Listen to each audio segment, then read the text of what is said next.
Before we get started, let me tell you a little bit about Pageantry Now and what it's all about. We are all about positive pageantry and being able to highlight the amazing things that men or women are doing around the planet using a pageant title and a crown to change their world. We started with the idea of being able to be positive and show that pageants are not just what you see on reality TV, or maybe if you see a blooper from a pageant the day before, or maybe a question that was controversial. This is all about real men and women making a difference in their communities. Hey there, guys. Thank you for joining us. Amber Hayadula, thank you for being here. For those of you that have never been here before, please make sure you fan us. Hey, Kelsey, how are you? And tonight's guest, we've got a very special guest from the international system, so she's going to tell us all about herself and her platform, and then also about the international system as well. If you haven't already, please make sure you fan us, and then if you are a fan, which we call crownies, please make sure that you share us with your fans so we can make our way up and be able to have more people viewing us so that people can hear all about our special guest tonight. Smile. Thank you, Dula. With that being said, I'm going to go ahead and I am going to, while we load in and while people come in, I'm going to go ahead and try to connect our guest. And then make sure, if you haven't already, to please follow us and share us and friend us on Facebook, Instagram, and Twitter. We also now do have a Patreon as well. So if you like what you see and you're happy with the show and you want us to be able to continue to make great content, you can go to patreon.com/pageantrynowmedia. And then don't forget to subscribe to our YouTube channel at Pageantry Now Media as well. Oh, thank you. All right, with that, let me see if we can get this started and get it going. Let me fan you back. Oh my gosh. And hopefully it works. Let's hope for no glitches. If you got any questions, if you are watching and you want to be able to ask Kelsey any questions, please do. Type them in the chat. Please just make sure that you understand that our viewers are 13 and older, so we want to be able to keep everything appropriate. Hey! How are you? I'm fabulous. How are you? I am doing fantastic. Love the crown. You look gorgeous. Oh my gosh. But of course, it is not about the outer beauty that we are most concerned about. It is about your inner beauty. So tell us who you are and tell us your title. Hi there. I'm Kelsey Garcia. I'm Miss Rhode Island International 2018. Great, and tell us your platform. So my platform is promoting and supporting small businesses in American manufacturing, which might switch kind of a little bit to local manufacturing, because I feel like in Italy you shouldn't be supporting American manufacturing. You should be supporting Italian manufacturing. Which, there you go. Yeah, especially since you are going for an international title, so you want to make sure that it is multifaceted, because you never know where you might end up if you win the title of Miss International. So with that in mind, tell us a little bit about the international system and how you got involved, and then we'll talk about the areas of competition. Awesome. So what I found really interesting about the international system, I'm actually a sponsor for other systems as a photographer because I own a small business, which is why I was interested in this platform, is that it is heavily interview-based, which I found really interesting.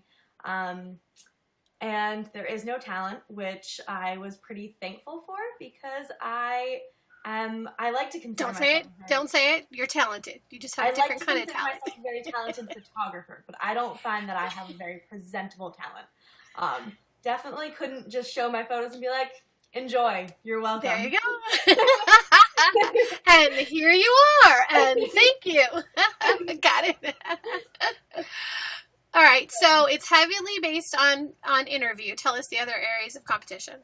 There's also fun fashion, which I am very excited for, and I really hope to work with an American manufacturer to make an outfit for it. I'm not sure yet. That's like still a little bit of a ways away. I have been thinking about it, but I know some people that I could get for you. Okay, go ahead. Sorry. There you go. Could you tell I was a business major in college networking? Hey, I was not, but I've been networking as a business owner for 31 years now, or 21 years now. So yes, I get it. Oh, what is your business? I own a gymnastics company, and that is what's been my business for, I went into business in 1996. And so I've been a small business owner since 1996. And then 6 months later, I was diagnosed with terminal cancer. So it became a really interesting job owning a small business that grew very, very quickly while going through the drama and the craziness that was. So, oh, wow. Yeah. So anyways, you sound very impressive. And then pageantry now is just a hobby that I started a couple of years ago as something to be able to highlight all of my pageant sisters and to be able to show off what amazing skills they have and their talents. So tell me more about you. So fun fashion.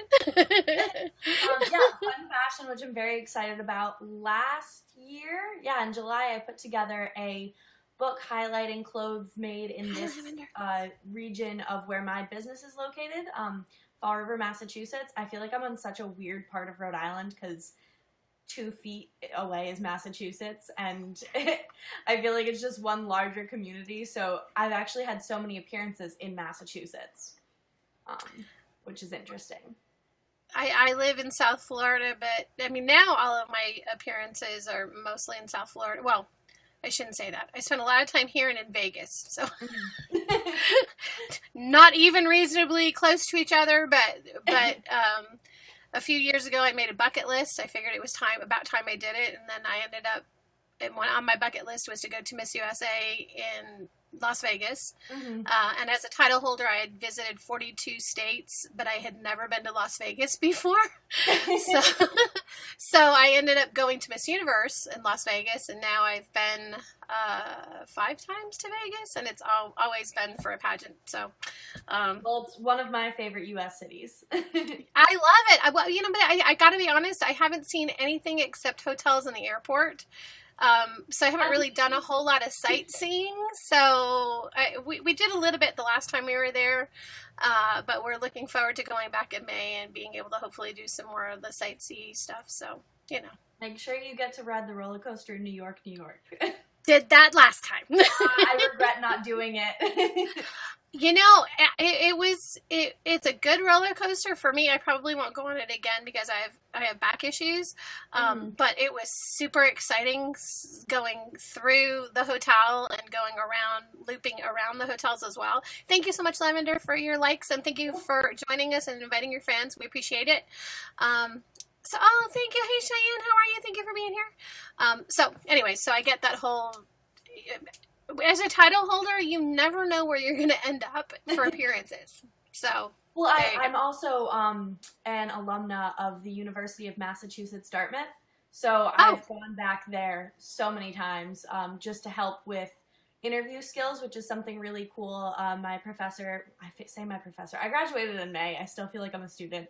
They're always your professors. One of my high school teachers, I still call Dr. DeMarco. I don't call him by his name. And he's like 70-something now. So yeah. So one of my professors asked me to come back and that they were working on interview skills. And it was really cool that I got to go in and help them there. And then I also am going back at some point at the end of this month to help my old DECA chapter, which is really exciting. Oh, cool. And that totally ties into what your platform is, too. Absolutely. Awesome. Okay. So we've got interview, which is 50%, right? I think it's 40. 40. And then fun fashion. Do they have swimsuits still or no? It's fitness. So it's a sports bra and shorts, which I way more prefer just because you're slightly more covered. I get that.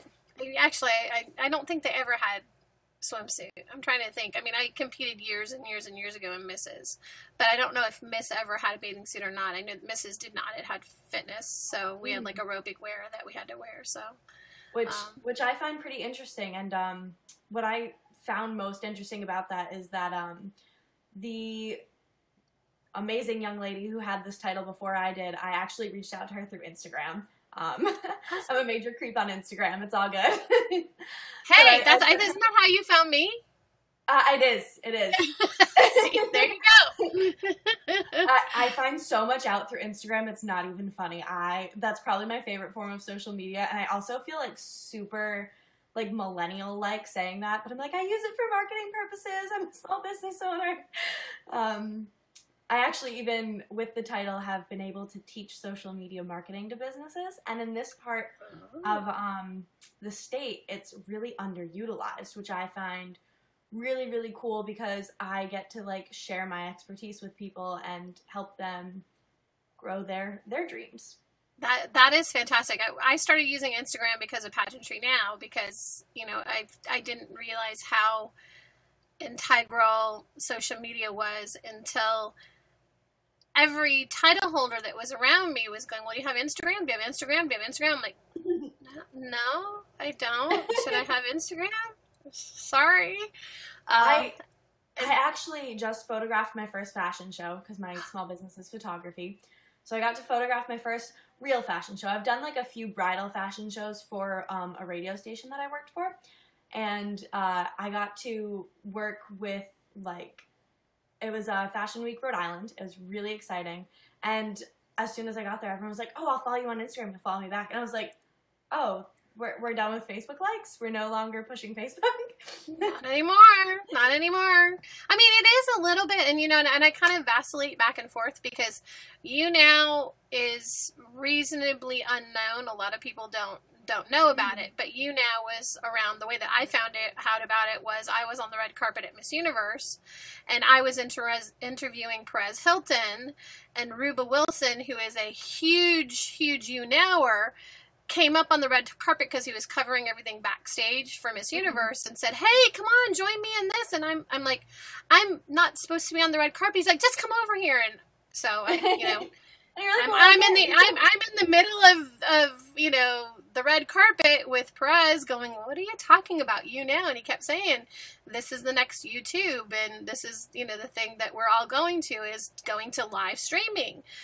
And then sure enough, like 7 or 8 months later was when Facebook started with their first live stream. Mm-hmm. And it is still adapting as it goes. I know now they're starting to allow things like where we're able to guest people and be able to have them in Facebook Live too.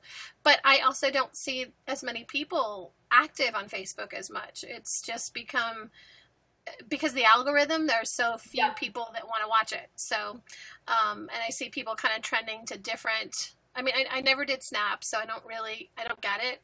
Snapchat just updated, so they like kind of lost some fans there. And then one of the Kardashians, I don't even know which one, tweeted something about how they no longer use it, and then like that day their stock went down. Yeah. It's amazing that someone can have that much power. Like, that is Lavender crazy. Agrees. The algorithm is awful. I just don't like the way that Facebook, because I was one of the very first people to use Facebook, aside from college students, because we were all, back in the day, MySpace people, and the reason that I found out about Facebook was because of my pageant sisters that were millennials that said, oh, you've got to try this new thing, Facebook. It's so much easier than MySpace. You're going to love it. You know, anybody can follow anybody, and it doesn't keep track of who your friends are. And a lot of my pageant friends said, hey, okay, let's all go do it. So I've been on Facebook probably since, I don't know, 2006, 2007. Mm-hmm. So, I mean, considering I'm 52, that's pretty cool. You don't look 52. It was way before everybody else my age. A lot has changed. It's happened. It's changed a lot. So, all right. So, sorry, I digress. You're going to have to keep me, because I'll start talking and then you'll be like, wait, where did this go? And it's I don't know. I love the social media talks. It's what I studied for a very long time. So what's your opinion on it, though? I mean, what do you think of have you experienced YouNow before, or is this your first time experiencing it? This is my first time experiencing it, so I don't want to give, like, a real opinion on it because it's new, right. To me at least, and anything new, everyone always, like, dislikes right away. So I feel like I'd want to kind of explore it a little bit more. It's very different. I think that that's pretty cool. I like the setup of it. I like the comments on the side, and it seems like it will be easy to learn. I definitely don't think that this is my last time using it. I I've got to say that it is a great way, especially if you like to be conversational. And for me in the beginning, I just did interview practice with people. Mm-hmm. So I wasn't really interviewing, but we did interview prep. So I would have contestants that were getting ready for a pageant come on. And at that point, when I first started doing it, we would have 400 or 500 people on at a time that would just start shooting questions at people. And because I'm not active on all the time, the one thing about you now is you have to be on regularly for it to be where you get a lot of people that come in and come out. Like, I think our biggest broadcast was over 60,000 people. Mm-hmm. So, which is a significant amount of people when you think about it from the standpoint of social media watching you. Yeah. But unless you're on it regularly, it makes it harder to have a fan base. Mm-hmm. But also, too, in the beginning, you didn't know how the goal is to be partnered. So kind of like with YouTube, the idea is that you will get paid for people that give you likes or that follow you or that fan you and that they share you. And as long as you stay ranked, you get money from it, from what they do. But in the beginning, there were no guidelines. It was just one day they sent you a letter and you go, "You're a partner, congratulations." But you didn't know how that happened or how it magically became that you were, now they have real specific guidelines as to what you have to get, which is why we're broadcasting in Road to 5K, because you get to 5,000 followers. And it used to be, you got to between 2,000 and 3,000, and that was pretty much where you knew you were right on the edge of being partnered. Now it's 5K, which is fine. But anyways, I mean, it's, for me, I don't do it because I want to have a money generator. For me, I want to do it because I want to be able to touch people and have a place where we can talk about, small businesses like yours. So anyways, so you went into the pageant because you had heard about pageantry through your business, correct? Well, I always knew about pageantry. No one, doesn't know it exists. You'd be surprised how many people that I jump into their chats and they're like, "Hey, Paige," and "Hi, Paige," and I go, "Pageantry. Gotcha." That's funny. Yeah. So I started it after I was a sponsor, and then I didn't really want to give up my sponsorship for this organization, and I found that in my area specifically, it might be all over the world, I'm not sure. To be a sponsor for, a title holder, I needed to wait until, if I gave it up, I needed to wait until the next person who had it after me, died or retired. That it was, so, not, cutthroat, but, once you had it, you have it for life. And I love the girls that I photograph their headshots and I photograph the pageant, and it is so much fun. And I was kind of thinking about it, and I was like, this is a lot of fun. I think that I could kind of do a lot with it. I do have a platform just because I've already wrote a book on manufacturing in my region. I've already had an art gallery on manufacturing in my region. I have a small business. I'm part of my local chamber of commerce, and then the county over from me. So I really wanted to kind of merge these two things and help small businesses and help manufacturing, and learn more about it too, because when I tell people about what I do and who I am, they're like, "Oh, come on by my factory." And I'm like, well, of course. Well, of course I will. Okay. So, and then I was also a sponsor for Miss Massachusetts International 2017. So awesome. So, and did you do her headshots too, or you were just a sponsor for her? Okay. Fantastic. And now, did you do your own headshot? Is that a self-portrait? I did it in my studio. I set up all the lighting. I set up the camera on a tripod, and then I was like, "Matt," that's my boyfriend's name, "press this button." Hi, Matt. You mean the boyfriend / Sherpa / IT guy / that's my husband, Mike. So you just said push the button and you're good to go, right? Yeah. There you go. It was all in my studio, all done by me. And then I was like, let me look at it. Oh, I need to change this lighting. Oh, let me look at it. Oh, I need some gels for these lights. Are you, Abdullah, are you wondering if we're short or tall? I'm medium. but I guess if for a model, I am short. I'm 5'4", so that in inches. You're 4'10". See, I'm petite. 4'10". There you go. So I, while photographing the fashion show over the weekend, I went backstage and I was like, "Hey, who wants to come out in the hallway and model for me?" And I was like, "Oh, yeah." So,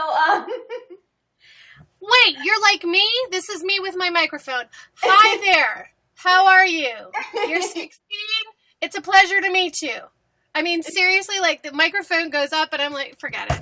I just, like, I get it. I actually once photographed Flo Rida, the rapper. Oh, yeah, Flo. He actually grew up down the street from me, from where I'm at. No way. Yeah, actually, where my gymnastics studio is on the street that he grew up on.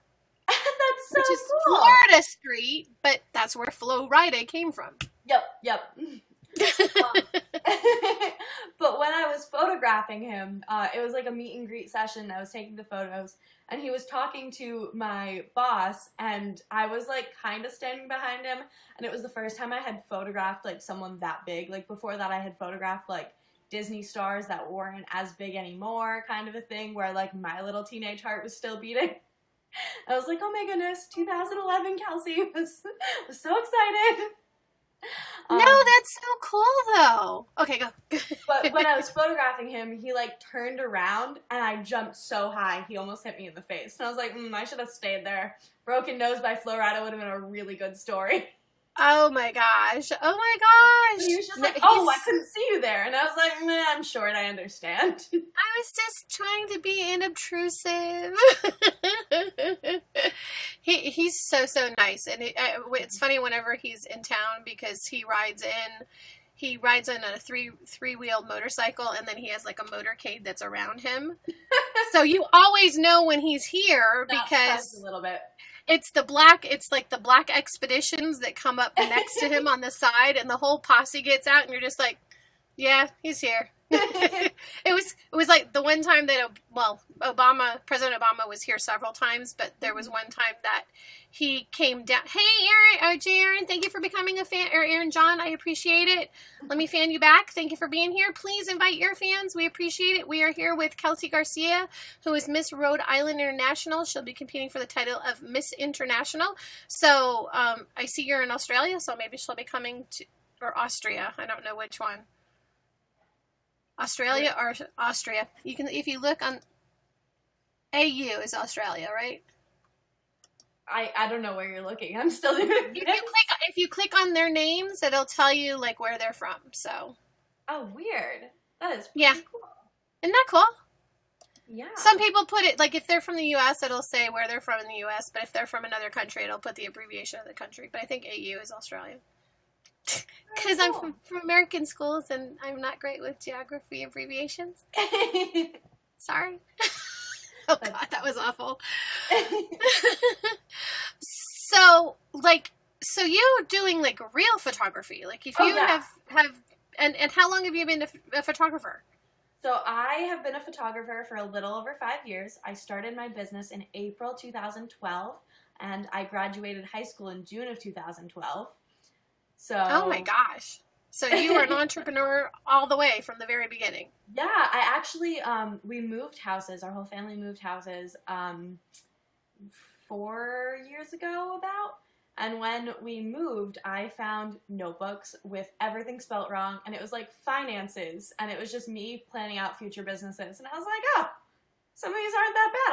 I'll revisit. I go back and I look at my journals, and now I actually live in the area of Miami that I had always said I'd always wanted to dream of, and you know, I always wanted to be a title holder when I was younger.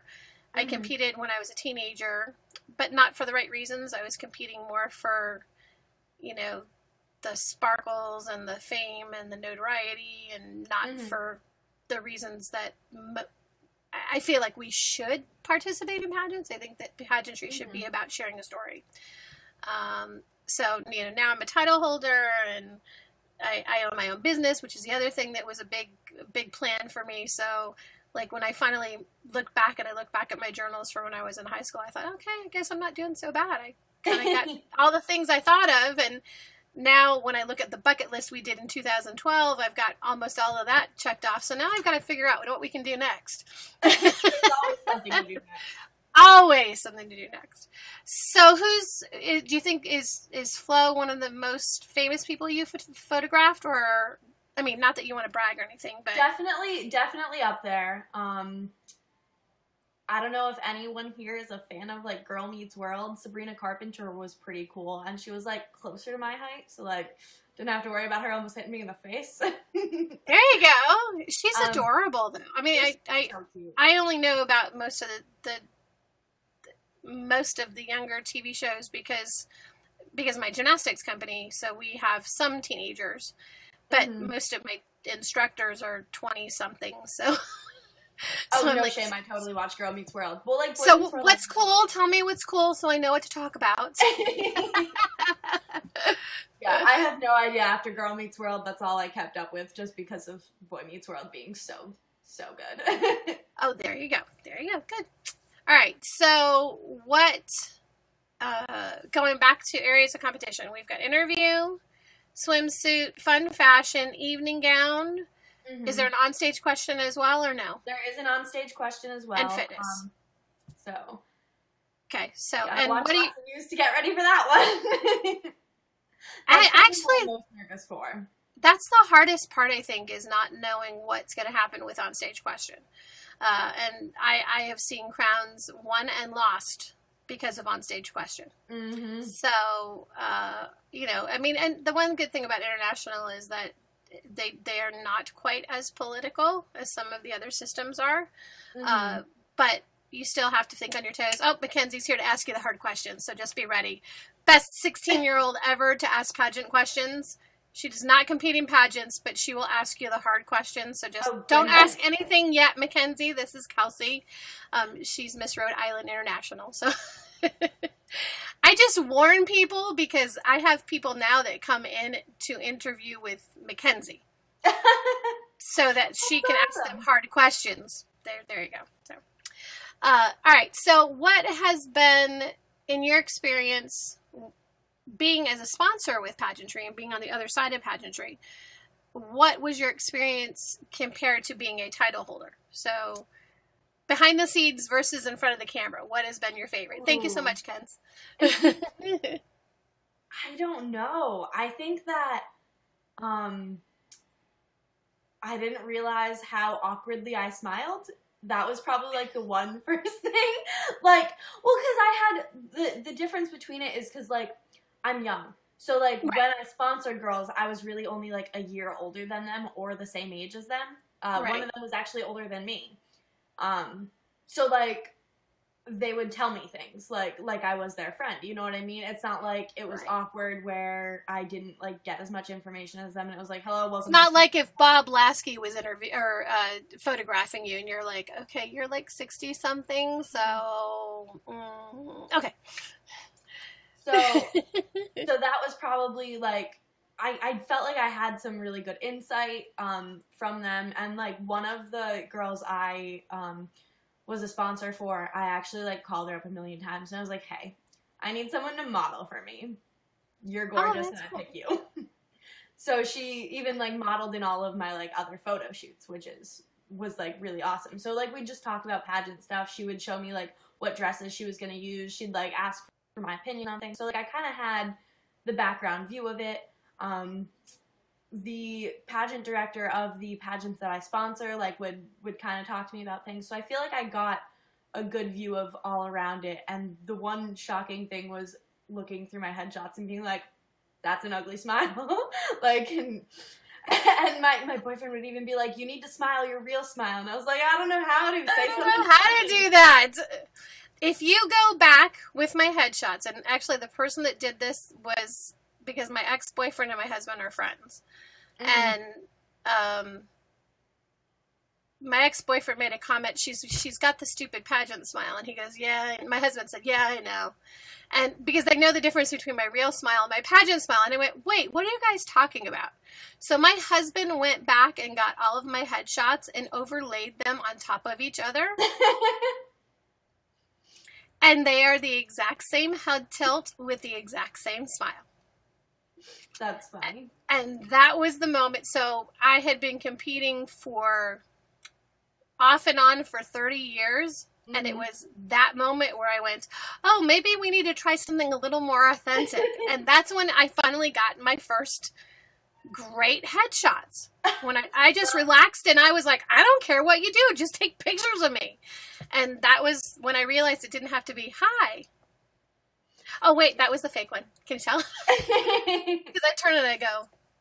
I'm like trying to see what my face is doing in my real smile versus my fake smile. When I try and recreate it, it doesn't work. But somehow, like, there's, with your real smile, like, I find sometimes, hey, hi, King, how are you, Super Mommy? Brittany, thank you for being here. We appreciate it. If you haven't fanned us already, please do. My name is Stacy, and this is Pageantry Now, and we are live with Kelsey Garcia, who is Miss Rhode Island International. So thanks for being here. Fan us, invite your fans, become a crownie, hang out with us, ask questions, appropriate questions, because we do have 13-year-olds and older that watch the show. So if you ask anything inappropriate, I will not repeat it. So, I think that the easiest way to get to your real smile is to play a little bit with it.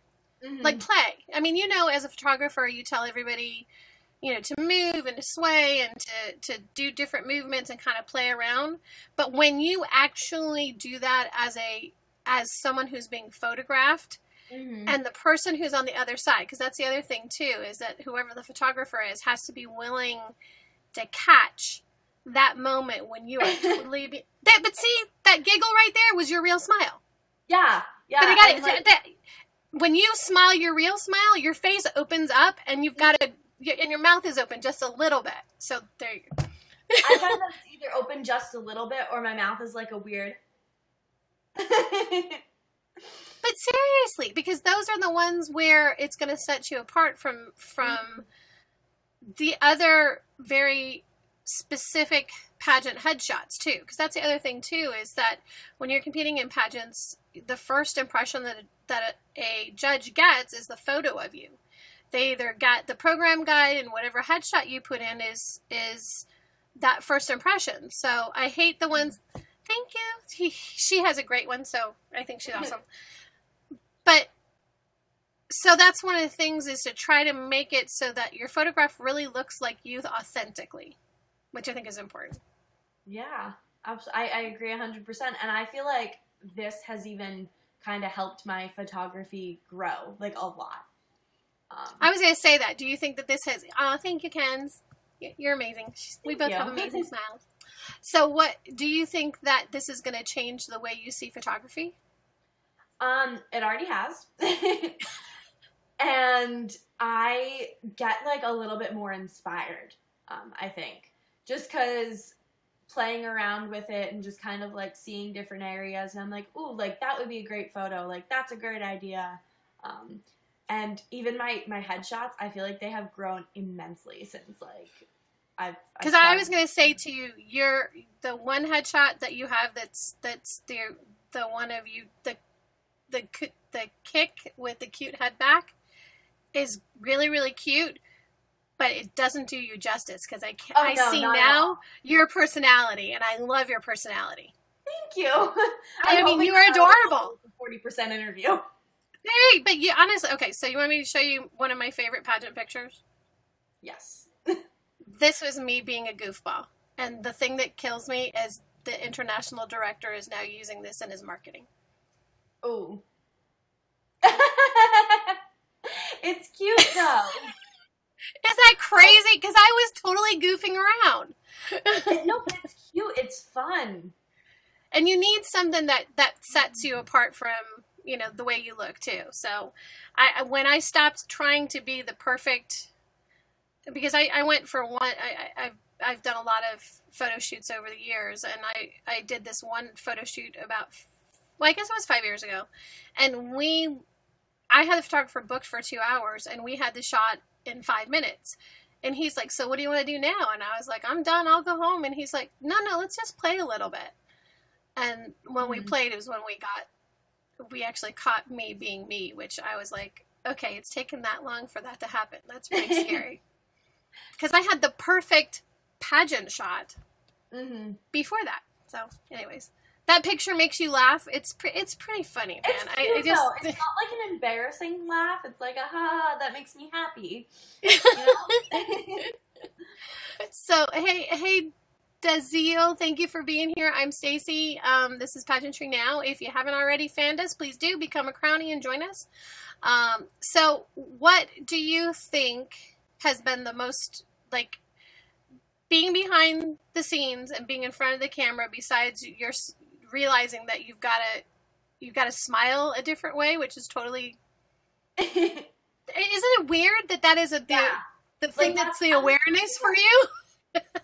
Like, there's obviously other things that are different, but it's things that, like, I've kind of noticed by just being observant and, like, not being silly about it. Okay. So, like, kind of that, and then really how much of a voice you do get. I went to a landfill today, which was really exciting, and it was like, I went on a field trip to a landfill when I was a senior in high school, and it was actually one of, like, my favorite field trips besides, like, going to Boston Museum of Art or whatever. So that was so much fun, and I learned so much on that field trip, so I just sent them an email, and I was like, hey, can we do, like, this little collaborative thing where I go and, like, we work on a video or something?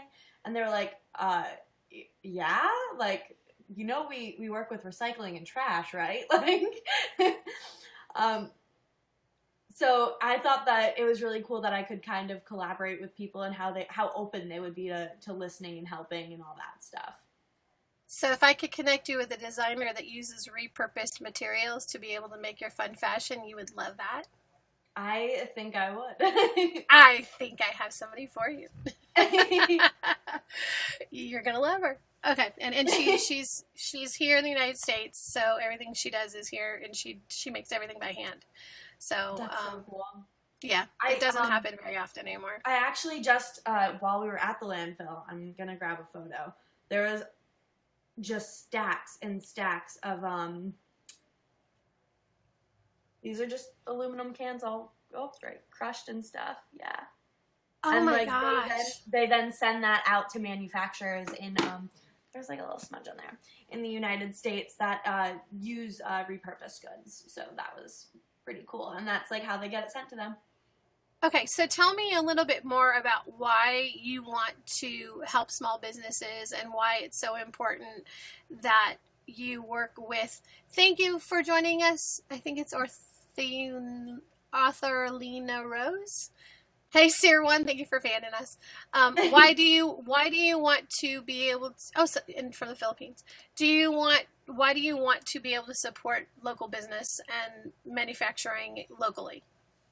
So I found it very interesting because one of the issues that we have in the United States is employment, to keep people employed. And small businesses are actually one of the leading employers. They are the leading employer in the private sector.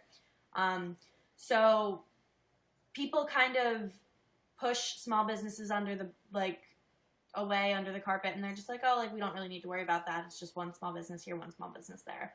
And I feel like I see so many vacant signs, like, for renting places, and we, like, really need to help them grow, and they can't stay in business if we don't support them.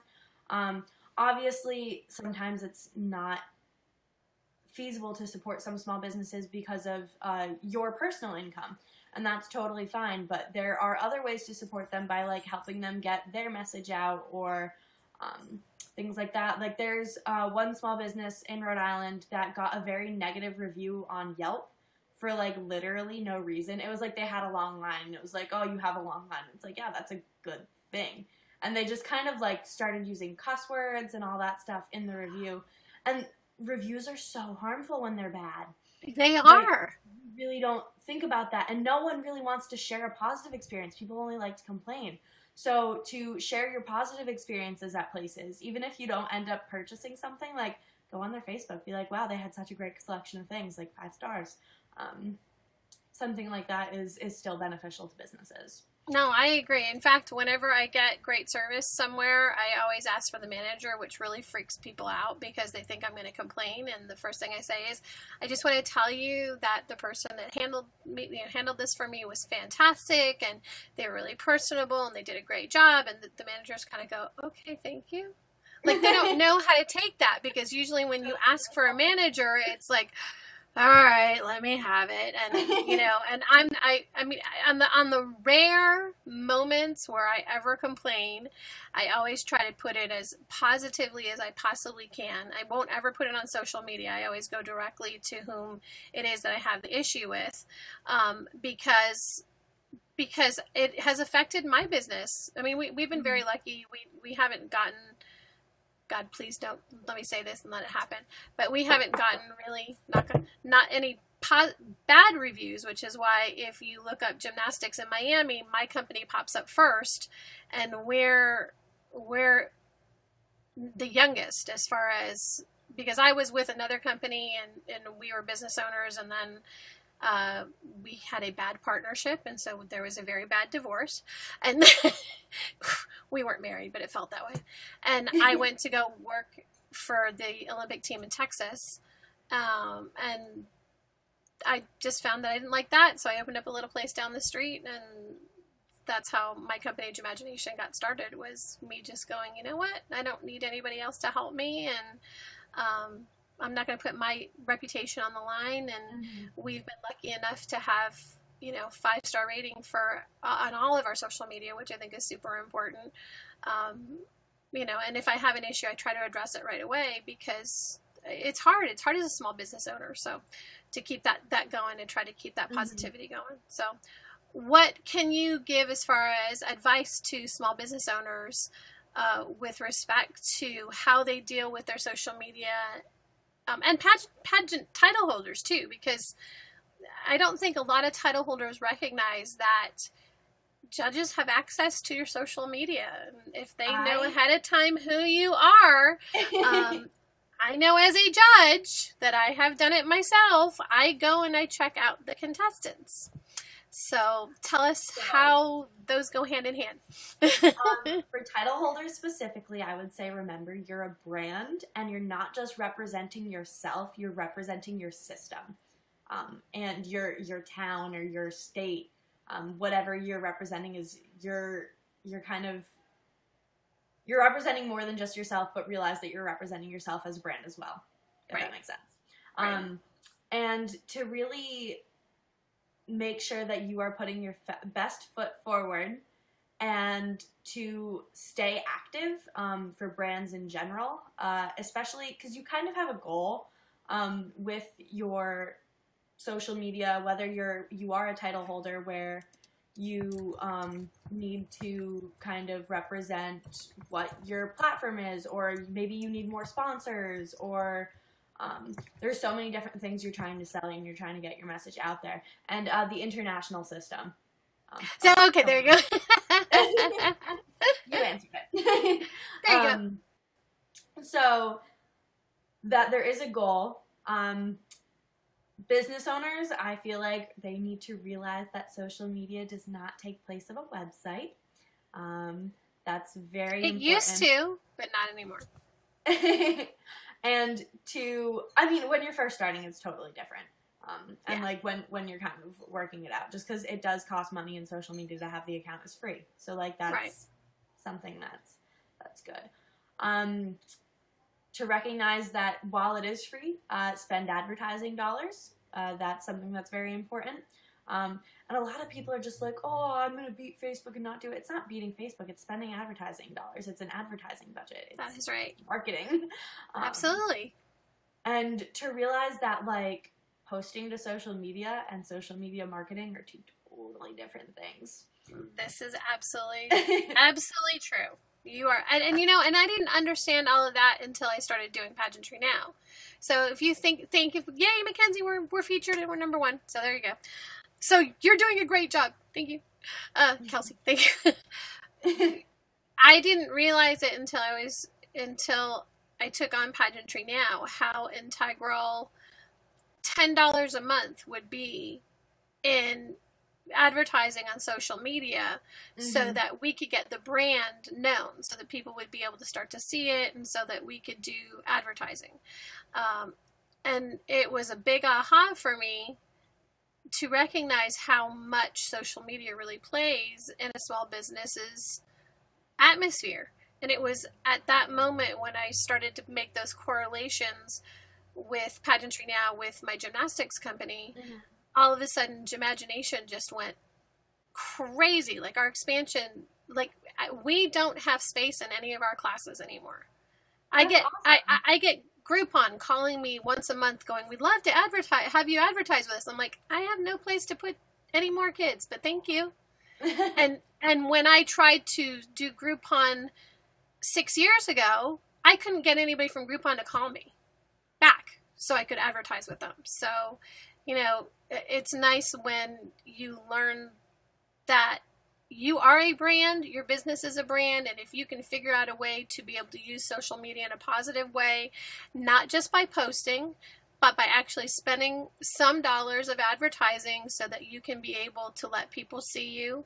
And then also looking at what it is that you're branding. Are you trying to sell yourself, you know, as a public speaker? Are you trying to sell yourself, you know, for your small business? Are you trying to sell, you know, the system that you're representing?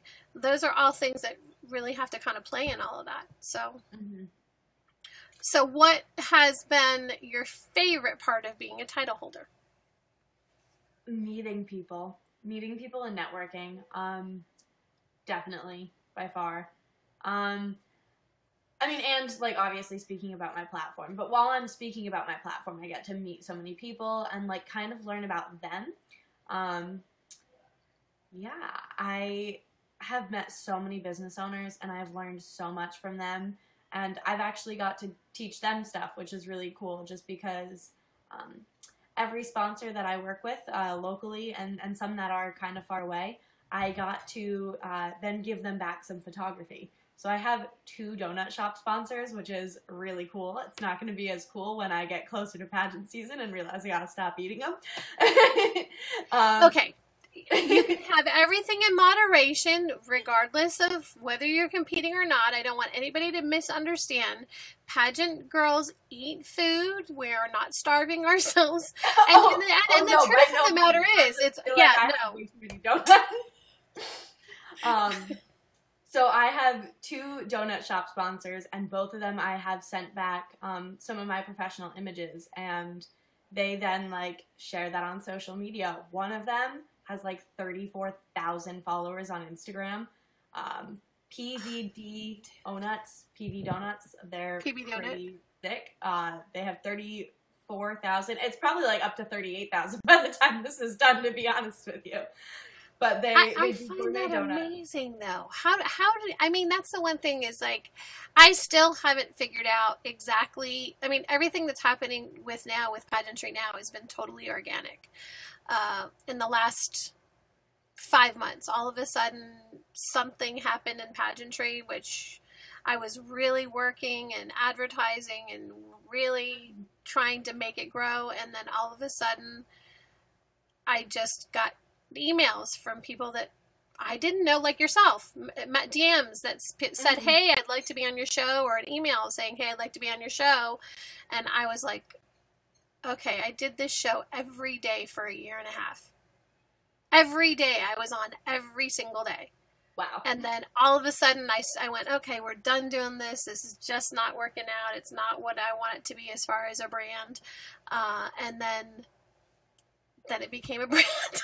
And that's funny, because someone would define that as overnight success, and to you, you're like, that was not overnight. No, it was not. And it's still, I mean, we're still, you know, under 1,000 on Instagram. We're over 1,000 on Facebook. Twitter, we stay right around 1,000, which is really not considerable when you think about it. We're one of the smaller YouTube channels, so we're right on that brink. Like, we when they put the new standards through of 1,000, 4,000, we were right there.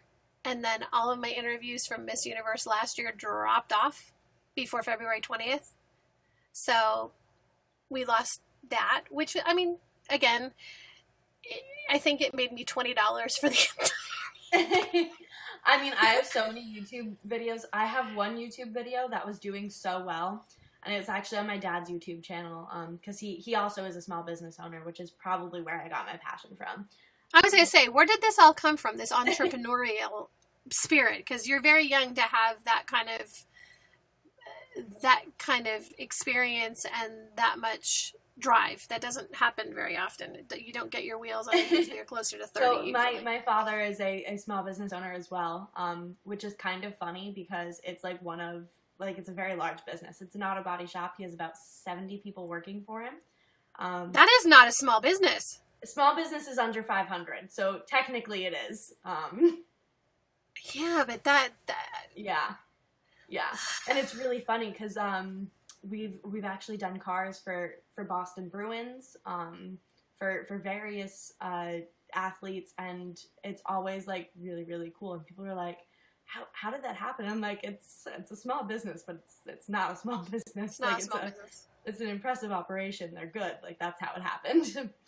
So I want to be like my dad. That's cool. It's like with my previous gymnastics company, we were a multi-million-dollar gymnastics company a year. And we had 6 locations, and I had Madonna's daughter for a while. And that was really funny because we never saw her. Her nannies and her bodyguard came with her. And I'm not surprised a little bit. Like, but again, but yet we had less than 50 employees. Mm-hmm. But I was also working 80-hour weeks. It was insane. It was crazy. Like, I wouldn't go back to that if somebody really begged me to. And people have begged, come on, we'll back you. We'll do this. We'll do something. No, don't want to. I like small and containable. And I think that's the one thing too, when you're looking at your business plan, looking at what you want to define your small business as, what is your idea of being successful? So that's a very important question. And I think one of my greatest classroom lectures that I ever got was from the professor who asked me back. Her name is Jackie, and she's amazing. And it was on SMART goals, and to really your goal can be whatever you want as long as it's a SMART goal. What is a SMART goal? Please tell us. Goodness, I really wish I didn't talk about this. So it needs to be obtainable, trackable. I'm trying to go through it. I know it if I look at my notes. I know it if I Google it real quick. It's simple. I don't think it's simple. Is it simple? Oh gosh, I used to know this too. Isn't that horrible? Yeah. Oh gosh. I know that it needs an end goal. It needs to be trackable, and it has a time constraint. Yeah. Okay, hold on. Yeah, I'm gonna time management, mind tools. Okay, SMART criteria. SMART is a mnemonic acronym giving criteria to guide in setting of objectives. For example, in a project management, employee performance. Okay, so S&M means specific, so not specific. Specific and measurable, achievable, relevant, and time bound. There you go. I sort of described that. Yes, you did, in a totally different language, which is one. Thank you, Mackenzie. I should have just asked you to look it up for me. So, I think I can do a Kenzie question. Okay, Mackenzie asked. Hey Vincent, thanks for joining us. I'm Stacy. This is Pageantry Now, and we are with Kelsey Garcia, who is the reigning Miss Rhode Island International. So Kenzie said, so cool. I know, doesn't that sound amazing?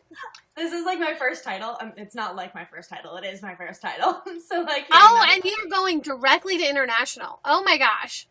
You're going to have so much fun though. I mean, honestly, you're going to be great. Okay, so. No, did we say the goals for the seminar the other day?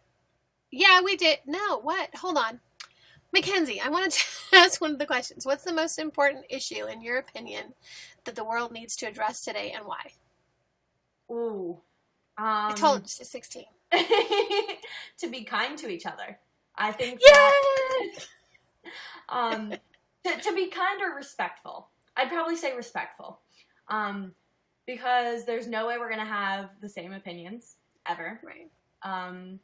But to kind of respect others' opinions, because on the internet at no point in time will someone ever say, like, you know what, you changed my mind.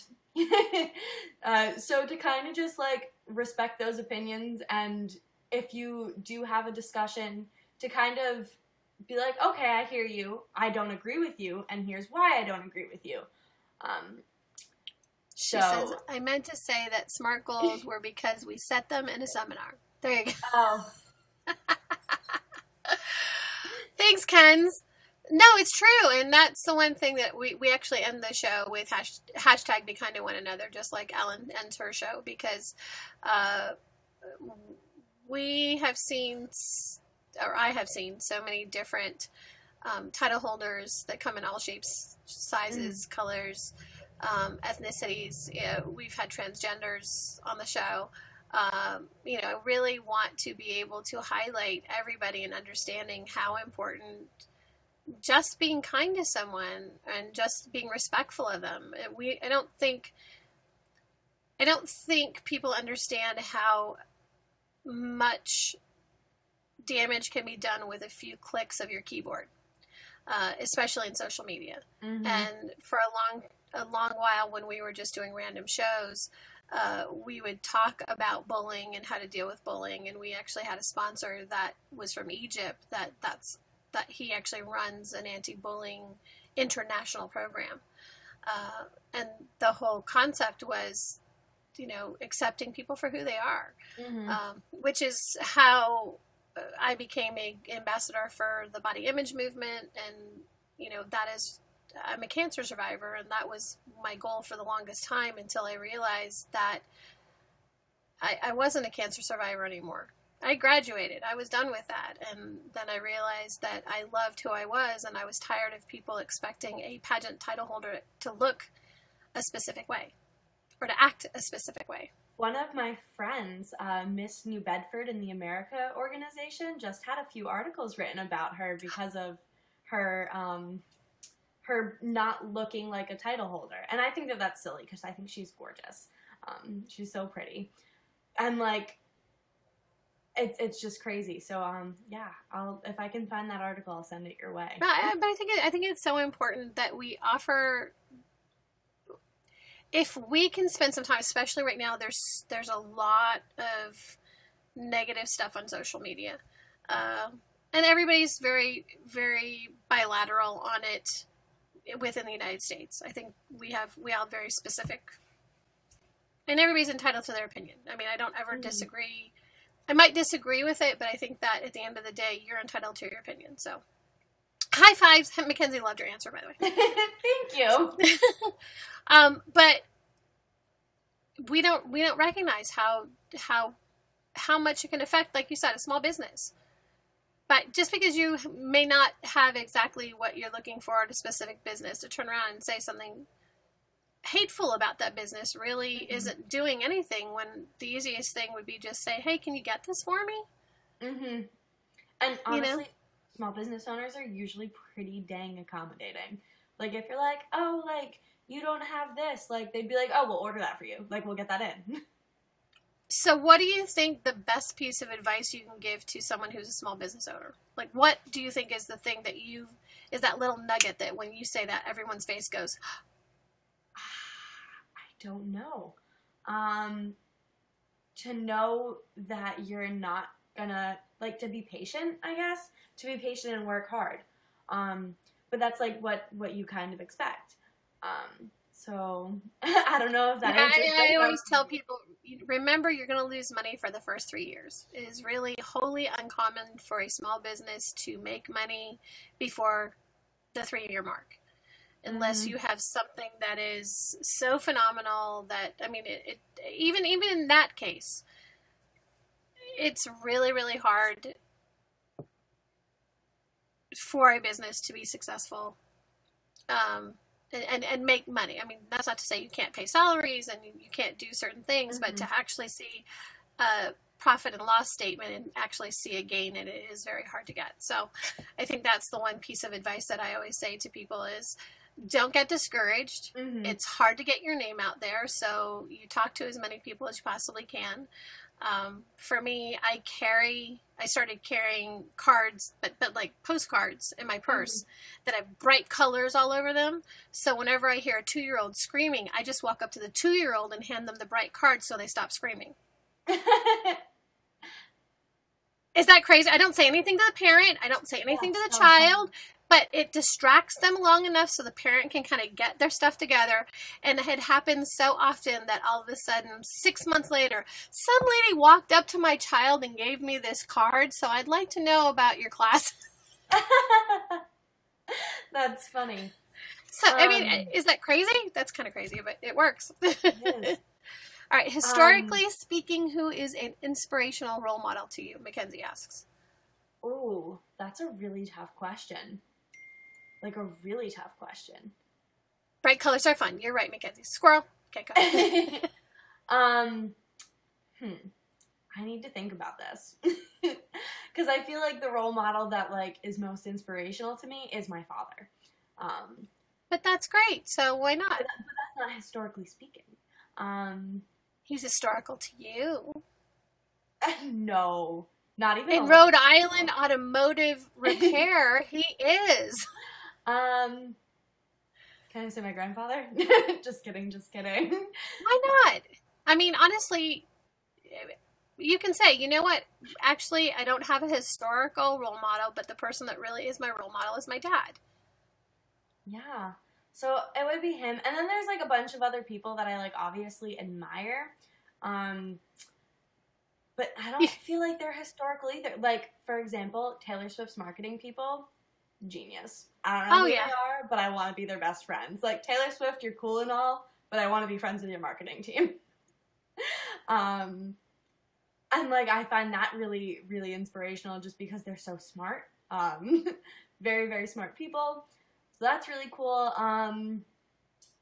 I feel like there's, like, historical figures I admire, but then I'm like, but they haven't done great stuff either. Like, I don't know, I guess, like, JFK was my favorite president. But, like, there's always rumors about him, so, like... But you don't know. I mean, honestly, if you sat me down, I would want to know, like, with JFK, like, I moved to Dallas, and I drove over the X where he was shot and started bawling like a little kid. Just because to me, that represented something that was so astronomically historical in our lifetime. I mean, you live in Rhode Island, so you have history everywhere. I live in Miami. We have history that's like 50 years old. And I think that's really funny, because no one knows we're a state. I found that out recently. I was in New York. And Mackenzie says you're one of the first people who actually thought through the question. A++. Thank you. So I was in New York, and someone was asking, like, where are you from? And I said, I was from Rhode Island. And they said, do you mean Long Island? And I was like, no. Rhode There's Island a is state. It was one of the first 13. Right? And they were like, I've never heard of it. And I was like, do you watch Family Guy? And they're like, I love Family Guy. I'm like, I'm from Quahog, Rhode Island. Are you really? It's not a state. It's not a city. I was going to say, there's no way that's really a city. I do, however, have a Quahog, Rhode Island t-shirt with a fake zip code. I love it. So, our last name is Simpson, so I'll say when I talk to people, like The Simpsons, and they're like, is the TV show based on your family? And I'm like, no, we're related to O.J. Simpson. He was asked the same question a lot, too. my husband's going to be very upset. He's like, we are not related to O.J. So, what are your goals? Like, what is it that you see now that you've taken on this task of being Miss Rhode Island? And clearly you want to support small businesses. But what, besides going to Miss International and winning the title of Miss International, what's the long-term goal of this? Was it just something to do for fun and to see if you could do it? Or do you really want to represent business? It was a little bit of that. It was a little bit of really wanting to help small businesses and to kind of have a voice that could help small businesses. It's more than a city. However, I'm totally okay with people being like, "Is that near Boston?" And I'm like, "Yeah, sure, that's fine." Close enough. It's close. I mean, It's honestly, like, you it's know, like 45 minutes away from Boston, Washington, D.C., all of those things are all at the same place. Amount of time to get to Boston as it does to Newport, Rhode Island, where like all the rich people vacation. Oh, okay, there you go. And I'm closer to Boston, Mass, than I am to Taylor Swift's house. Taylor Swift's house, like an hour and a half away. Boston's 45 minutes. So. Oh, see, lifetime goals. I love Taylor. Is that really? I mean, and there aren't a whole lot of 50-somethings ago. I love Taylor Swift. I love Taylor Swift. So it was a little bit of kind of wanting to push that. A little bit of like some marketing research too, to believe it or not, just because like I learned so much about it. And that wasn't like an initial goal. It was something that like once it started, I was like, wow, I'm learning a lot from this. Let me take all of that in. So there's like a lot of reasons, and I guess the next step, what I want to do after this, obviously I would love to win Miss International. Only one person can win it. I just have to, I'd be happy unless you're Steve Harvey. Oh wait, sorry. I was there. That was the last interview I did at that Miss Universe, and his exact words were, "There can be only one winner. Only one girl's going to get the crown tonight. So there's going to be 89 other really unhappy ladies. So all I want to do is go out there and have a good time." Mm-hmm. And I was like, famous last words. Well, Ariadna, that's how you say her name? Yeah, Ariadna. Right. I watched all of Big Brother, so... I watched it just because of Ariadna. Oh, I'm a huge Big Brother fan. I had never watched it, but I wanted to see Ari. So, one winner was from Central Falls, Rhode Island, which is where Viola Davis is from. Oh, really? Yes, there's actually a street named after her too. I hear. Ariadna. She was Miss Columbia. She was Miss Columbia. Sorry, I have to clarify for Mackenzie. She was Miss Universe for 6 minutes. So, when she got on, she was like, "I'm most famous for not being Miss Universe," like, kind of thing. And what I thought was funny is I was rooting for her the whole time. All of my friends were rooting for, like, Meta World Peace, which, by the way, was a big mistake after day one, let's be real here. 6 minutes? Yep, 6 minutes. So the first competition was like a strength competition, and I was like, this is all core muscles, this girl's got it. And she didn't win, but she lasted like quite some time. Yeah, she was up for a while. Who was it that won? It was Shannon. Shannon. Yeah. And Shannon was hardcore. I mean, I didn't understand like the whole workings of the game until I was about 3 or 4 episodes so in it. I've been watching since season 7, so... Yeah, I didn't understand any of the backdooring thing, so I'm like watching it going, this is fascinating. And my husband is like, are you really watching this show? I'm like, yes! Yeah, there's an open casting call in Rhode Island this year, and all my friends are like, you should do it. And I was like, I'm competing for something else. Yeah, but Ariadna was on, so maybe now they're looking for a title holder. Right? You know, there have been other title holders that have been on other shows, so you might be able to do it. But there has been a photographer, and she was not good at all. It made me very angry. I was like, nope, stop talking about how you're a photographer. It makes me feel bad. Oh, no. She was just such a terrible competitor. It was like, I don't even know. Her name was Victoria. She was cute and nice, but she's like, I'm so good at this game. And we're like, you are floating through this. You are not competing. See, I don't know. I don't even know, like, if I could be, like, manipulative like that. I mean, now it's kind of... It's the show Big Brother. Sorry. Sorry, Big Brother. Sorry. Mackenzie, we... Just trying to keep up. Let me ask you this. Is this your first interview? This is my first interview... That lasted an hour. I know. We've been on for an hour and 10 minutes, and I feel like we have only been talking for 10 minutes. So my first interview was the day after I was named Miss Rhode Island International, and it was by a radio station, and it was really quick, and I didn't have to see myself, which was nice. And I hated every second of it. Why? I was so nervous. I didn't like it at all. I usually am on the other end and I interview people. I've interviewed a few people from Big Brother, so like have been a Big Brother fan for quite some time. Yeah. Oh, you're like hardcore. Like, okay. Dang it. See, like, now I want to know stuff. Tell me more. Is you now being glitchy? Sorry, Ken. Sorry, come back in. I noticed that things dropped off, so I'm wondering. Oh, Ainsley's on. That's why. Oh, Ainsley is like one of the biggest Unowers, and she lives like 20 minutes from me. Oh, she just popped off. They're at Iron Man. I don't know what Iron Man is, so we'll see. Anyways, go ahead. So yeah. Are you really looking forward to? Well, okay. This is the question that's been bouncing in my head because you move into a certain light and I see your crown sparkle.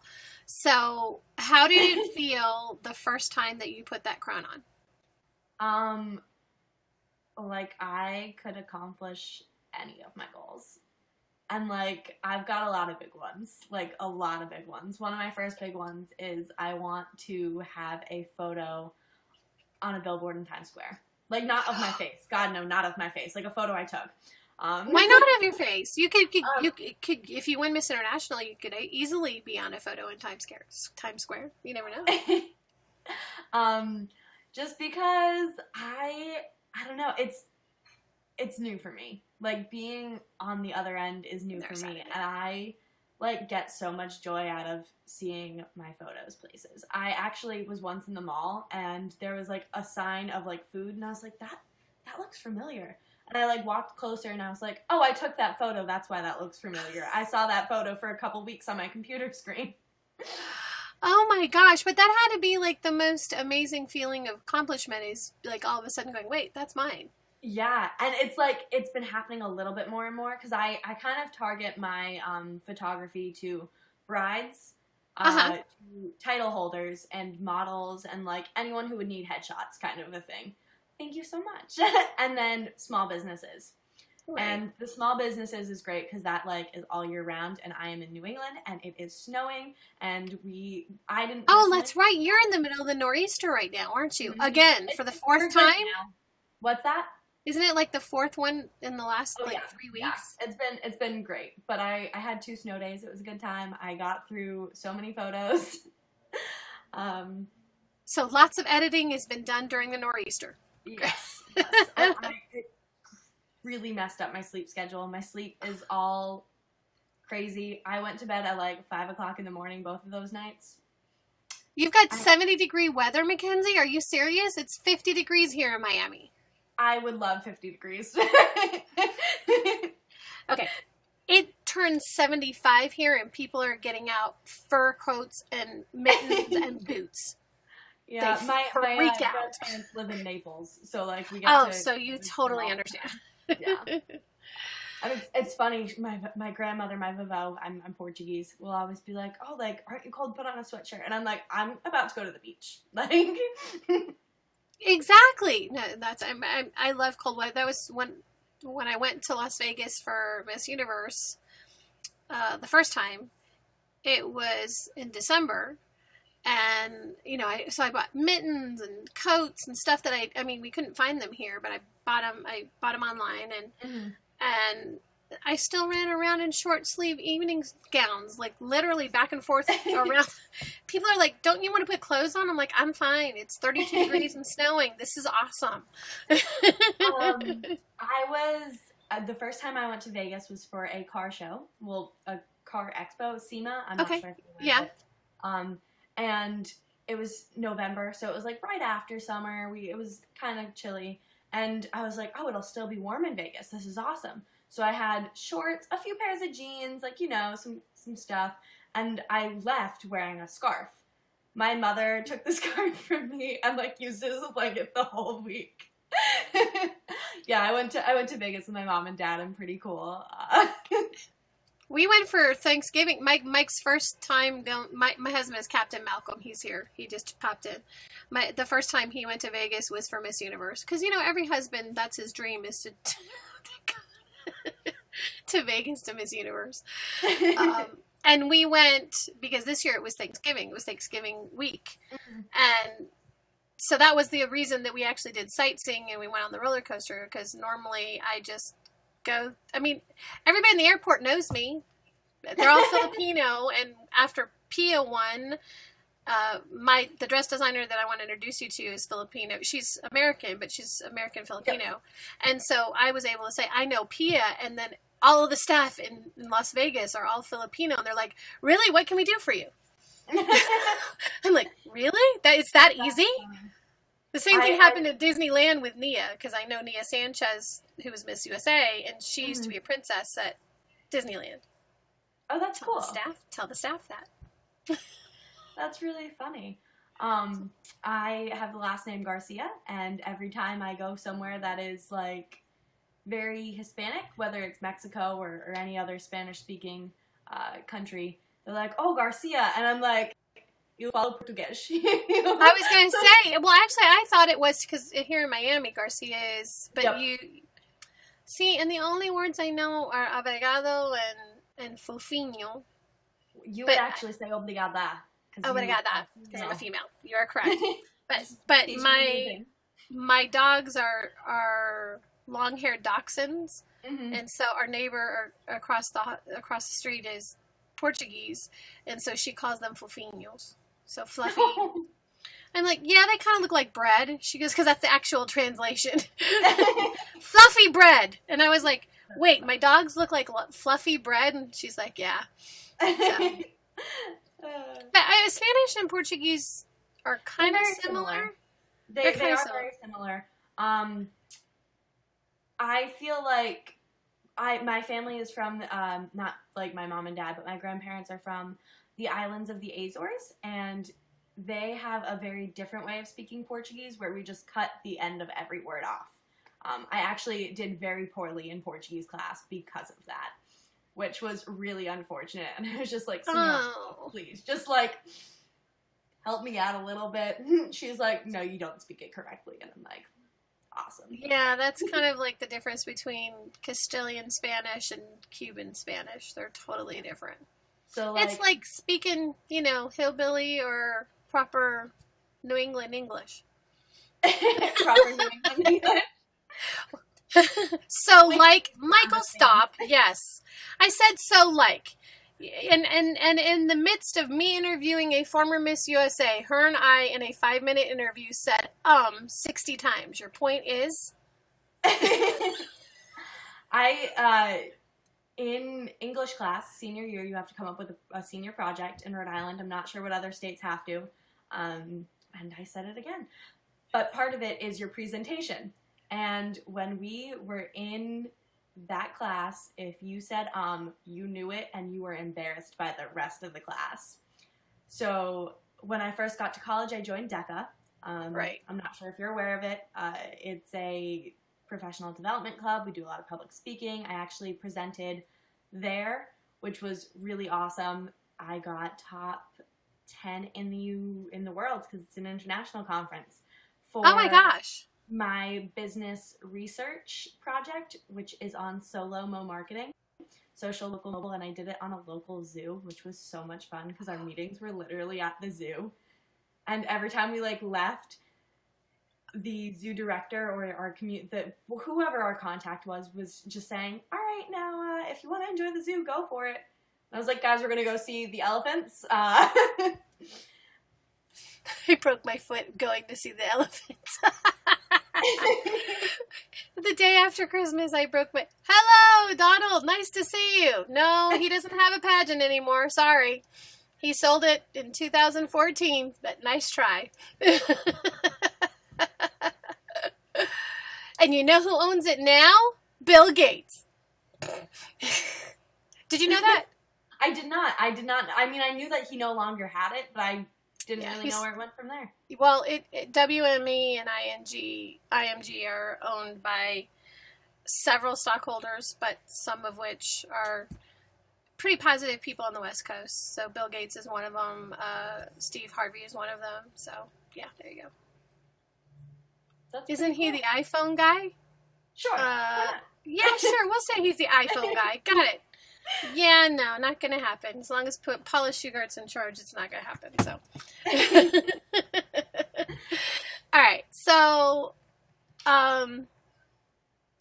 So DECA has really helped you. No, that's Jobs. Thank you, Michael. Jobs is iPhone. Do you think that DECA really helped develop not only your entrepreneurial spirit, but also your ability to feel so comfortable with social media and being able to market and do, So I will accredit DECA to having friends in college. I started it while I was in college, so that was actually only 2 years, my junior and senior year. From that point on, I think that it definitely increased my public speaking skills just because I did need to already have them in high school. It definitely increased my networking skills, but that's something that I was a member of the Chamber of Commerce when I was 19, maybe 20 years old, and actually won Young Entrepreneur of the Year for the city of Fall River awesome. with that in 2016. And I actually had my DECA chapter come to that. It was pretty cool. I was like, hey guys, we're gonna do this thing. Gonna go hang out with some people. It'll be fine. And actually my first day of DECA, we went to a networking event, and I had already been networking, and I went to community college after high school and then went to UMass Dartmouth. And I had been networking. My father was on the chamber, so like I've already been in the business community of South Coast, Massachusetts, which is where my business is located, which is sort of confusing because it's a different state that I'm representing, but whatever. It's all good. Literally so close.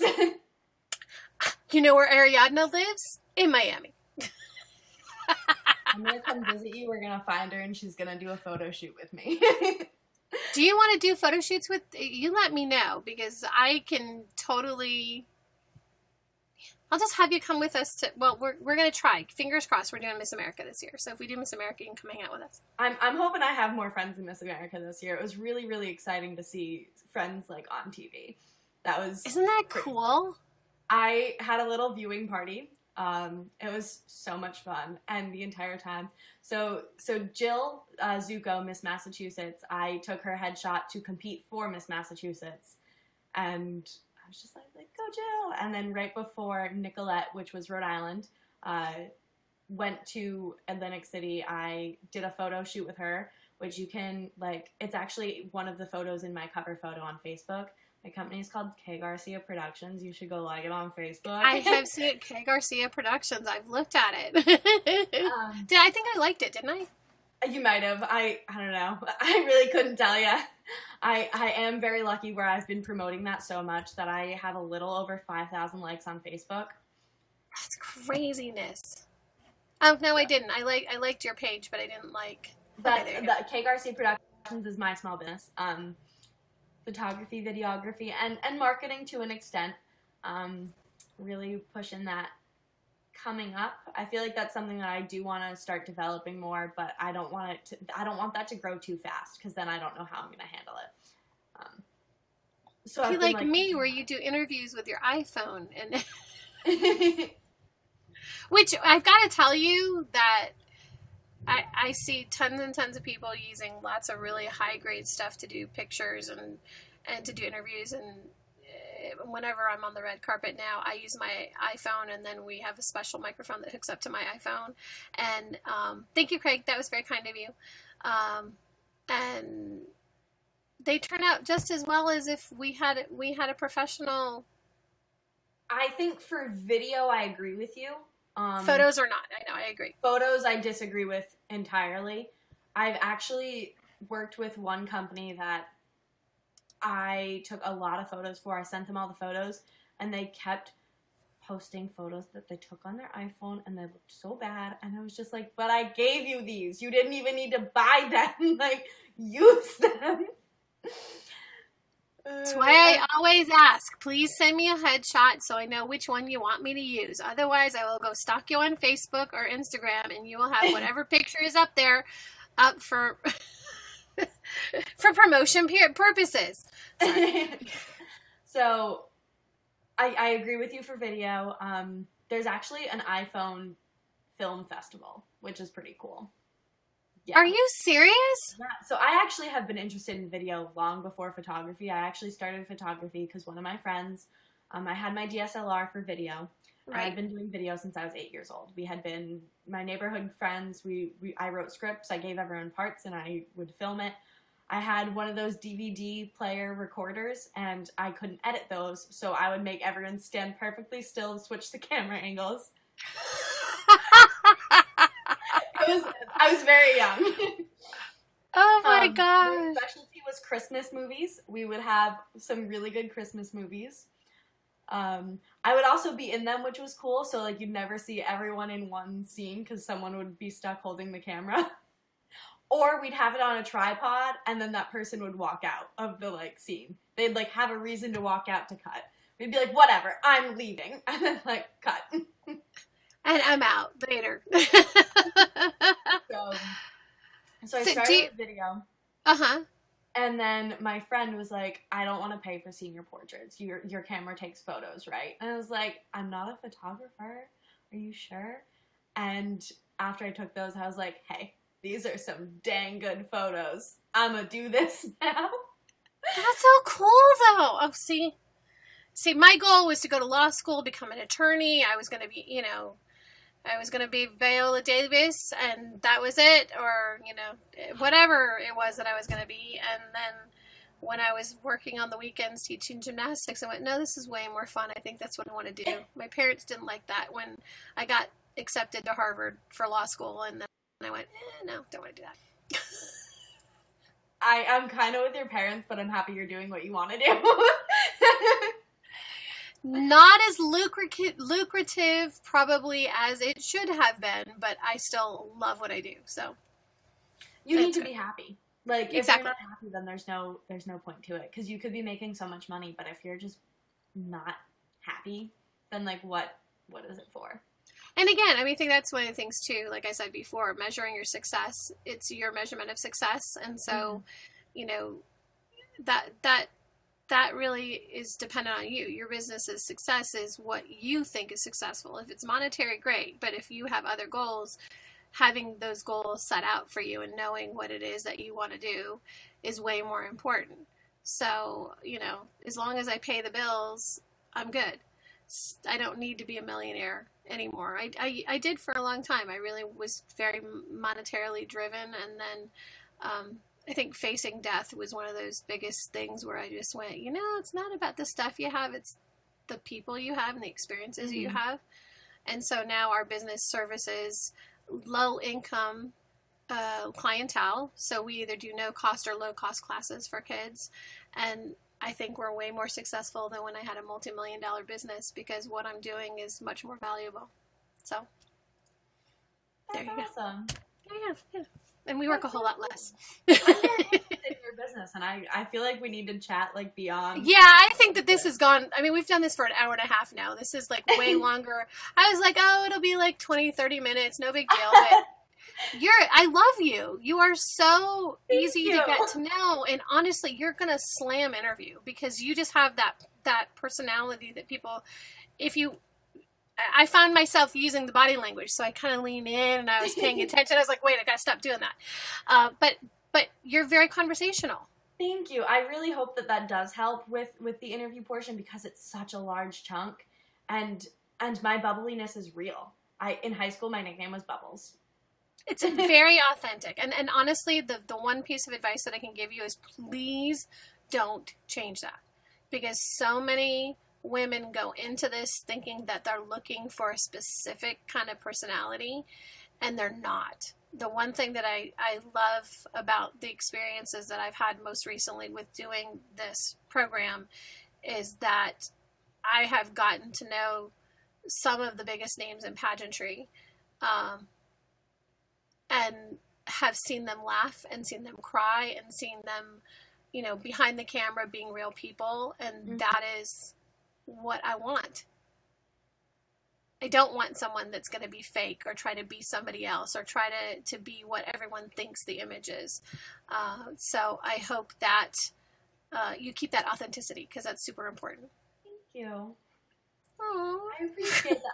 I feel like that means so much, because like I mean, I've done a few interviews with people, not just like for this, but Right. also for just working in DECA, and those interviews are completely different. Like, you can't be bubbly, you can have a little bit of fun because you don't want your judge to be bored. Our project was called Operation Bear, and we made puns in it, and they loved that. But then we had the same judges again, so they didn't laugh for the second time, which was a little unbearable. But that was one of the puns, actually.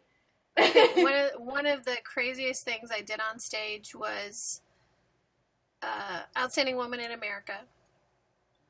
And I'm on stage, and they're doing the warm-up questions, and they're like, so, how is everything backstage? And I was like, the answer to that is world peace. And I just stood there waiting for the reaction.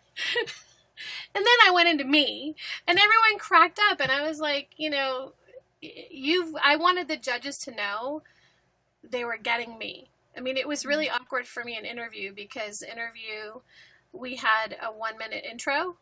And so I did my 1-minute intro talking about, maybe it was 2 minutes, talking about my experience, or speaking about my experience as a cancer survivor, and what I felt like when I heard the words that I had 8 weeks to live, and how that process brought me to wanting to compete in pageants and being able to really use my crown to be able to help the community and help inspire people.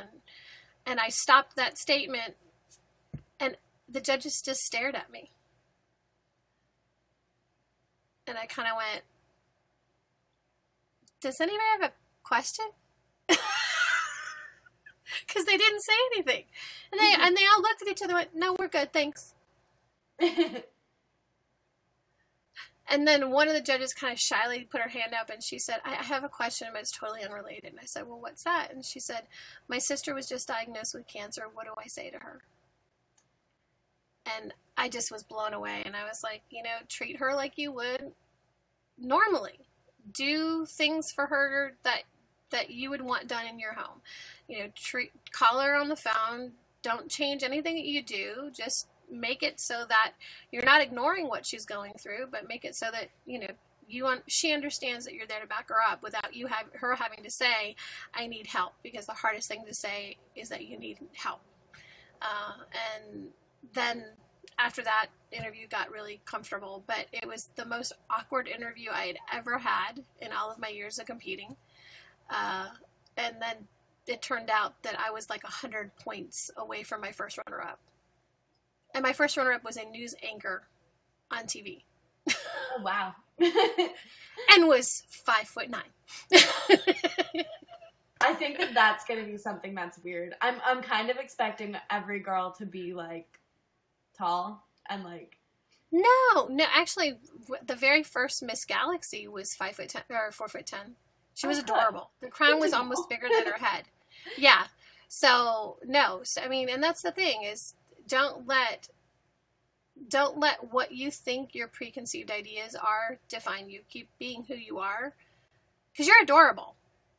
I mean, honestly. You are absolutely... and again, I love that. I love that authenticity. So don't change that. Because that will get you very far in everything that you do as far as pageants go.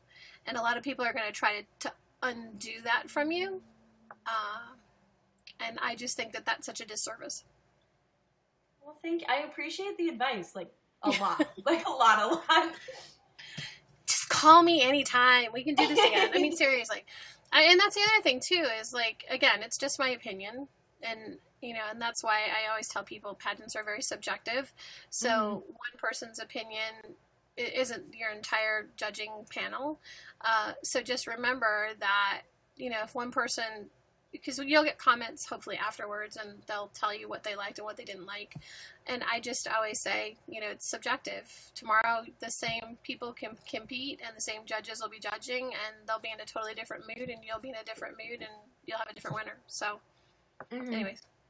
So how do you want to end this, since we've been on for a really long time? I don't know. I think That's your decision.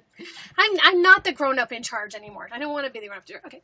So how would you like to, are your final thoughts? Like, what did you want to share with everybody, and how can they find you on social media so that we can support both your title and your road to Miss International as well as your business? So I am on all of the social medias. All of them. I'm on Facebook, and you can just search Miss Rhode Island International Kelsey Garcia, and then my business is K Garcia Productions. That is very easy to find. It like usually comes up after K Gar, and that makes me very happy. It took me a very long time to get to that. So K Garcia Productions, and then Miss Rhode Island International, and that is. It's different on Instagram and Twitter. I know I messed up. So it's Miss RIINTL on Twitter and Miss RI International on Instagram. Twitter doesn't allow as many characters, and I made that one second. Honestly, I don't ever look at my Twitter. And I'm sorry if anybody DMs me on Twitter. I don't look at it. I look at Instagram because I like the pictures. And I thought Instagram was like such a silly idea, but I love it. I love it. They're good for different things. Really? Like, well, see, that's what Mike says. Because like, Mike is constantly in Twitter wars with people. And I'm like, what are you doing? You don't know these people. Twitter I find very good for news. Like I feel like I get a lot of articles, because it's easy to post an article on Twitter. Yeah. It's still kind of chronological, not really. I don't know why everyone's going away from that algorithm. Every user is always like, we like that. Right, exactly. Well, and now because Instagram and Facebook are they owned by Zuckerberg? They're both Facebook. They're both Facebook. That's what I thought. Yeah. But Twitter's not. Twitter is not. But okay. So that one, it's sort of chronological, but like there's a little bit of an algorithm to it. All right, I'm going to ask you a crazy question. What is your new favorite social media? Something that's new and upcoming that we might not know about. I don't know. I think that I want to learn about this one more.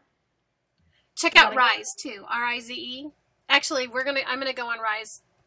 I don't tell this to I've everybody. heard some negative stuff about them, so I like kind of wanted to check it out.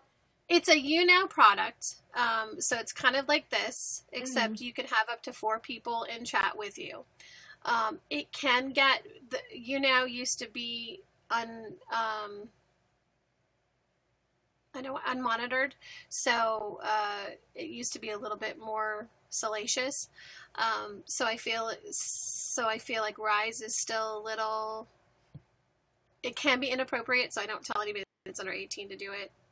I think it's appropriate unless you're more mature. But Mackenzie and I go on all the time and talk. So, but I think that it's more useless chitter chatter. So, but it's fun. and again, the way that it's working out is that as within 6 months, people will start getting paid for their broadcasts. So everyone that's trying to use it now is trying to build it up and try to get a good follow base, so that when it starts to go monetary, at least they'll get money for when they do broadcasts and people are on. So awesome. Well, this was so much fun. Thank you. I had a great time. Actually, I didn't know enough about you to be able to know how it was going to be as far as conversation and stuff, but it's been wonderful. I love this. You had a great time. Sorry, you did not have a great time. I had a great time with you. So I had a great time with you. You were correct. All right. Yeah, and honestly, keep in touch with me because I want to know when is International? July 23rd, I think.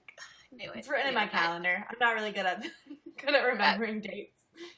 My pageant, the United Nations pageant, is in Kingston, Jamaica, the 22nd through the 29th. So, otherwise, I knew there was one of the international pageants that I was not going to be able to go to because it was the same week, and it's the same week. So, I mean, it starts then, yeah. Yeah, but I think yours is on. Isn't it on the 30th? No, 29th. It might be. I can go get the handbook if you want. Text it to me later. I will. Okay. Because at least that way we can follow up with you. And then I want to know, I want you to come back on if you want to. I would love to. Afterwards, I mean, even before that, if you want to practice interview when we've got more people on. Thursday nights are slower because it's not our normal night. I'm trying to get as many people in because Sundays filled up very, very quickly. So I would love for you to come on before then if you want to, but definitely afterwards to hear how you like it. So awesome. I would love to. Thank you. Awesome. Thanks so much for being here. I appreciate it. Tell your boyfriend thank you for letting me have you for almost 2 hours. I'm ready to take off the crown. It's heavy. Okay. Oh, yeah. It starts to hurt after a while. I'm sorry. I forgot about that. Oh, no. It's totally fine. If I wanted to, I would have taken it off right. I would have been like, yeah, this is leaving. Bye. Yeah. I don't wear mine because it's really heavy, and I'm just like, no, I can't. Oh, it'll hurt my head. I totally let everyone try it on, and I'm like, feel it. It's heavy. That's the thing is the first time that my crown came out, it came out at a pageant I was judging, and the MC was trying to do filler, and so he kicked the case because I actually have a metal case because my crown is ginormous. Wow. And he pulled it out like it was coming out of the ceiling, and everybody just went, oh! So now every title holder in Miami calls my crown the peacock crown because it looks like a peacock's tail and it came out of the floor, and I was like, that's funny. That's anyways. really, really funny. This is, I still have bobby pins in. I know, trying to get it out. Sorry. All right. Well, thank you for being here. I'm sorry that you had to wear your crown so long, but I'm grateful that I had you. And we will follow you and follow what you're doing. And I look forward. Now, I want to go back and look at pictures. Do you have a website too? Is it Kay Garcia Productions? KayGarciaProductions.com. And then you sent it to me. And you have KelseyGarcia.com too, right? KelseyGarcia.com as well, yes. Okay. So I will go look at both so I can see who are the famous people you've photographed. I don't have too many on my website just because a lot of them are meet and greet photos, but if you want me to list them now before we go, Flo Rida, Philo Green, Jesse McCartney. I don't know if you remember. I know who Jesse is. Are you serious? Okay. Yeah. That one was really cool because I FaceTimed my cousin and I was like, that's him. That was kind of when I interviewed Charlie Puth, and everyone was like, who is that? I'm like, you are going to just die when you see him later on. 21 Pilots. Are you serious? That one was video. That one I was videoing in an interview. Oh, that's so cool. They're awesome. They were really, really cool, yeah. Little Mix. I don't know if... Okay. Yeah. I feel like they're not that popular in the States, but I went to Italy and I met a girl there and she was like looking through my photos and she's like, you met Little Mix? And I was like, you know who they are? Like I heard the song Black Magic once. Like, that's so cool though. So there's a few more I can't think of them. Disney Nickelodeon kids that I really... Jordan Fisher. He won the past season of Dancing with the Stars, so that was kind of cool to like. Oh no! Now I know who you're talking about. Okay, yeah. It was like when I met Emmett Smith, and I knew he was a cowboy, but I was like, and the fantastic, amazing winner of Dancing with the Stars, and they went, and yes, he's also the famous running back for the Dallas Cowboys, number 22. And everyone, he kind of looked at me like, how do you know what my number is? I'm like, because I used to live in Dallas. And then Craig Morgan. Who's Craig Morgan? That one I don't know. Country singer. Of course. So. I think it's funny because, like, country is pretty interesting where they have, like, their own, like, fans that are, like... Because, like, there are those cross... Like, everyone knows who Florida Georgia Line is because they're... Right. And any of the crossovers. So, any of the ones that are big. But, like... I don't know. I feel like a country singer could walk on the street, like, anywhere that there are no country fans, and no one would bat an eye. They'd be like, oh, it's that guy. Unless it's someone who's, like, been around for a while. Like, I feel like Brad Paisley, you'd be like, hey, that guy looks like he's someone. Don't know who he is, but, like, I feel like I should take a picture of him. Right. Yeah, no, that's true. That's really true, actually. But I think that there's a lot of music stars that, well, now it's different, but back in the day, I think that that happened a lot more because you didn't necessarily see their faces, you only heard their music. But country definitely has its very specific niche, and if you're not part of that niche, like I got to interview Brittany Kellogg once, so no one knows who she is regularly, but she was on American Idol, and now she's a huge country star. So, you know, I was like, American Idol. I mean, I knew her from American Idol, so it was like, okay. But yeah, no, I get that. That's awesome. Very cool. All right, well, let's go. You go. I appreciate it. Thank you so much for being here, and I really appreciate it. And I'm glad you know, sent me the email and said, hey, would I be interested? And I really appreciate it. And hopefully this will be an ongoing relationship. And maybe when I'm up for Miss America, I don't know how far is Atlantic City from you? It's not that close, but if I have, like, another friend, and I'm going this year, like it was torture seeing, like, all of my friends, and I was just like, worst. I wish I would. my very first Miss USA, when she won state, I wasn't at state, and I lost it. And then when she won Miss USA, you could have heard me screaming, like, for 5 miles, because I was not there, and so now I'm really invested in, and I've never been to America, so I really, now that I'm getting to know a lot more of the America girls, and they're on, because we have Miss America Mondays, so we have America title holders. So if you know of any America title holders that would like to come on the show, or I any know of a lot. let them know. On Mondays, we specifically are doing Miss America Mondays. So we've got a lot more title holders are coming on, so now I feel like I've got to go to all the state pageants and then go to Miss America so I can support them. So anyways. All right. Well, thank you so much. And I will talk to you soon. Thank you. I really, really appreciate your time. And it was great getting to know you. All right. Bye. Thank you so much for having me. I really appreciate it. And I had so much fun. Thanks. Bye-bye. Bye. Oh my gosh. I know. We totally went off script for everything tonight, but what an amazing show. Thank you so much, Kelsey, for being here. Again, that's Kelsey Garcia, Miss Rhode Island International. You can always find her at kelseygarcia.com, or you can find her at K Garcia Productions on Facebook, or at Miss Rhode Island International, Kelsey Garcia on Facebook as well. And then she has Instagram and Twitter, all social media, so look her up.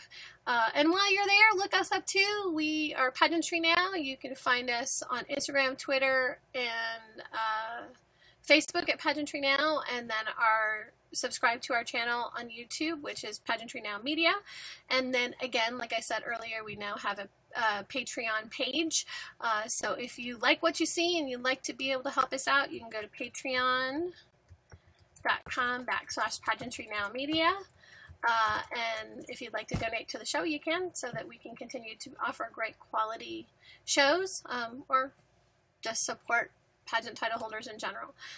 And with that being said, have a great night. We have a Sunday night show at 5 o'clock, normally Eastern Standard Time. We have 3 title holders that are going to be on this Sunday, so please join us. So that's Sunday, the 18th, and we will have 3 title holders on, and then I think next week I get some time off because we're going on vacation. We're going to Disney World.